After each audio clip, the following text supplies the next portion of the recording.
There at the table, Mary comes in with a pound of ointment, a spikenard. The passage says very costly, very costly. And she takes that thing and anoints him and begins to wipe his feet with a hair. About the time she does that, the disciples begin to murmur. And in Mark, the Bible says the disciples murmured, but in John, he tells you who started it. And John tells you it's Judas. And he says, how come this ointment wasn't sold for so much, for 300 pence, and given to the poor? He's a welfare health care planner, you know. He worried about the poor, you know, get enough money to help the poor folks. You furnish the money. And the Bible said he didn't say this because he cared for the poor. He said this because he was a thief and held the bag. That's the treasure of the local church in that passage.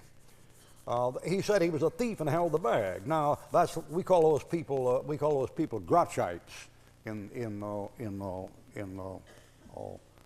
politics. That makes about $150,000 a year and is always burdened about you folks that make $4 an hour.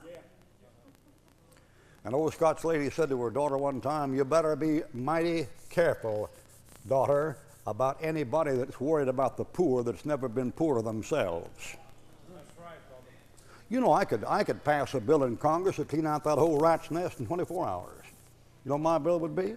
My bill would be that nobody could be a governor or a mayor or a senator or a congressman or a president or a member of the cabinet if they made more than twice as much as the average American makes.